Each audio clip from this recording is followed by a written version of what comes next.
రాష్ట్రంలో కూటమి ప్రభుత్వం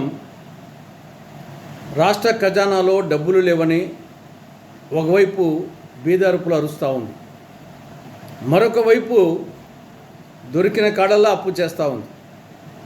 కానీ అదే సమయంలో కేంద్ర ప్రాయోజిత పథకాల కింద కేంద్ర ప్రభుత్వము తన వాటాగా విడుదల చేసిన నిధులు బ్యాంకు ఖాతాల్లో ములుగుతూ ఉన్నాయి. దానికి కారణం రాష్ట్ర ప్రభుత్వం తన వాటాగా విడుదల చేయాల్సిన మ్యాచింగ్ గ్రాంట్ విడుదల చేయని కారణంగా కేంద్ర ప్రభుత్వము తన వాటా కింద కేంద్ర ప్రాయోజిత పథకాల కింద విడుదల చేసిన నిధులు ఖర్చు కాకుండా బ్యాంకు ఖాతాల్లో ములుగుతున్నాయి. ఆ విధంగా 6,260 కోట్ల రూపాయలు కేంద్ర ప్రాయోజిత పథకాల కింద కేంద్ర ప్రభుత్వ నిధులు ములుగుతూ ఉన్నాయి.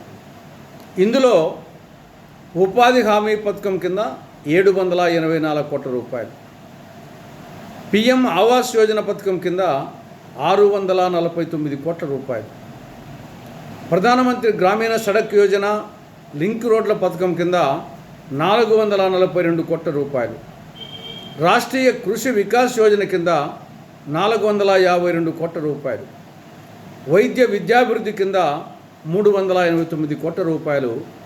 ఇలా దాదాపు 66 కీలక కేంద్ర ప్రాయోజిత పథకాల కింద కేంద్ర ప్రభుత్వ వాటాగా విడుదల చేసిన నిధులు 6,260 కోట్ల రూపాయలు ములుగుతూ ఉన్నాయి. మరి దీన్ని ఏమంటారు?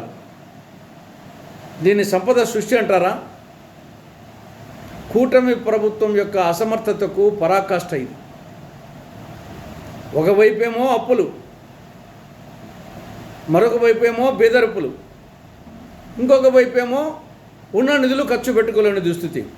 కాబట్టి ఇప్పటికైనా ఇక ఏమాత్రం ఆలస్యం చేయకుండా రాష్ట్ర ప్రభుత్వము తన వాటాగా విడుదల చేయాల్సినటువంటి కేంద్ర ప్రాయోజిత పథకాల కింద నిధులను వెంటనే విడుదల చేసి ఆ మొత్తం కేంద్రం ఇచ్చిన డబ్బును రాష్ట్రం ఇచ్చిన డబ్బును సద్వినియోగం చేసి సకాలంలో కేంద్ర ప్రభుత్వానికి వినియోగ ధృవీకరణ పత్రాలు పంపిస్తే తరువాత విడతలో వాటాగా రావాల్సిన నిధులు వస్తాయి కేంద్రం నుండి. లేకుండా పోతే ఆ నిధులు రావు.